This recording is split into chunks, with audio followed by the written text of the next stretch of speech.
a la iglesia Palabra Viva. Nuestra misión es hacer discípulos por medio de la palabra para que vivan y den la vida obedeciendo y enseñando la voluntad de Dios, que es Jesús. Primera de Juan, capítulo 3, versículo 1 al 24.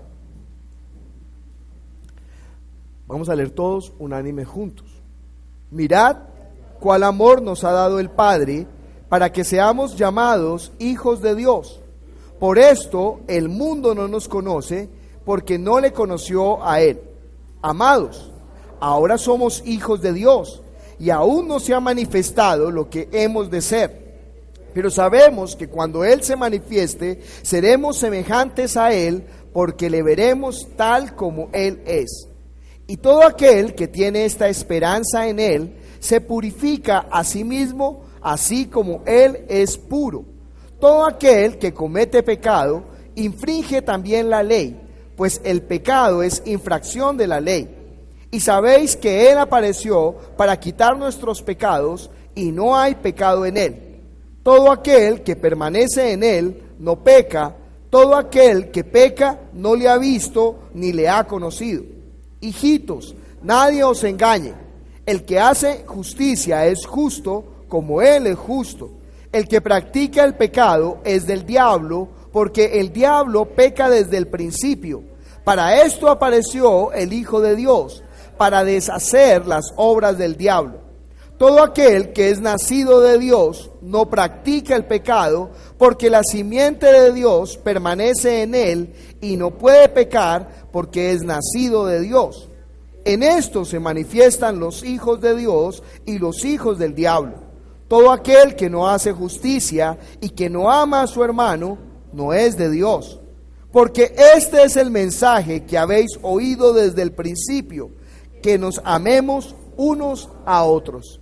No como Caín, que era del maligno y mató a su hermano. ¿Y por qué causa le mató?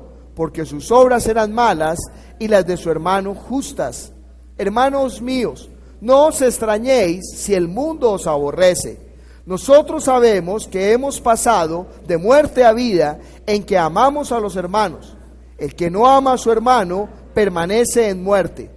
Todo aquel que aborrece a su hermano es homicida, y sabéis que ningún homicida tiene vida eterna permanente en él.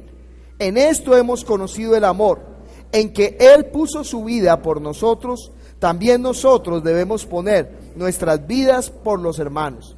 Pero el que tiene bienes de este mundo y ve a su hermano no tener necesidad y cierra contra él su corazón, ¿cómo mora el amor de Dios en él? Hijitos míos, no amemos de palabra ni de lengua, sino de hecho y en verdad. Y en esto conocemos que somos de la verdad y aseguraremos nuestros corazones delante de Él. Pues si nuestro corazón nos reprende, mayor que nuestro corazón es Dios, y Él sabe todas las cosas. Amados, si nuestro corazón no nos reprende, confianza tenemos en Dios. Y cualquier cosa que pidiéremos, la recibiremos de Él, porque guardamos sus mandamientos y hacemos las cosas que son agradables delante de Él. Y este es su mandamiento, que creamos en el nombre de su Hijo Jesucristo y nos amemos unos a otros como nos lo ha mandado.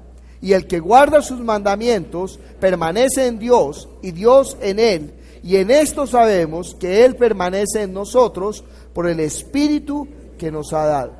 Vamos a orar todos juntos, clamando al Señor que obre con su palabra sobre nuestro espíritu, que nuestro espíritu reciba la palabra y que esa palabra cumpla el propósito para el cual Él la envió. Padre Celestial, nosotros estamos reunidos en tu nombre, anhelamos, Señor, tener la vida tuya, no solamente tener la vida, sino la vida eterna, Señor. Así que obra poderosamente. Abre los ojos espirituales, hoy lo cantábamos, Señor. Abre los oídos espirituales, Señor. Que nosotros seamos capaces de comprobar cuál sea la buena voluntad tuya, agradable y perfecta, Señor. Padre Celestial, yo te clamo, Señor. Obra sobre mí, Señor. Tú sabes que tu siervo, Señor, solamente es vaso de barro, Señor. Pecador, indigno. Pero que tú me lavaste con tu sangre, que tú me compraste para tu reino, Señor. Que tú me santificaste con la palabra de la verdad, Señor. Que tú me usas y yo dejo ser usado, Señor, Por eso te clamo, obra ahora mismo con tu Espíritu Santo, Señor. Dame la sabiduría de la palabra, dame el conocimiento de la palabra, dame el poder de la palabra, Señor. Te lo pido en el nombre de Cristo Jesús, Señor. Quita todo aquello que pueda estorbar la predicación de tu palabra. Te lo pido en el nombre de Jesús. Amén. ¿Puede sentarse?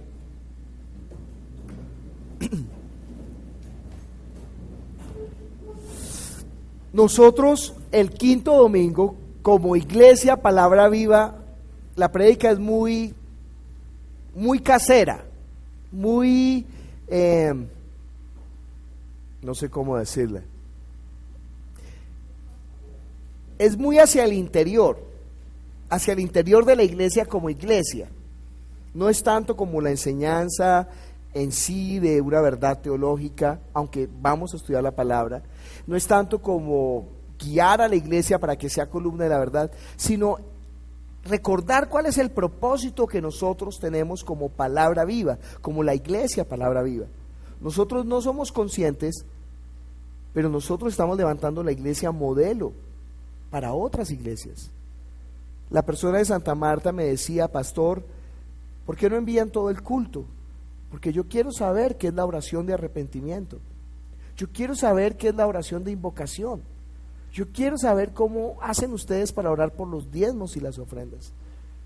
Porque solamente enviamos por correo la prédica en sí.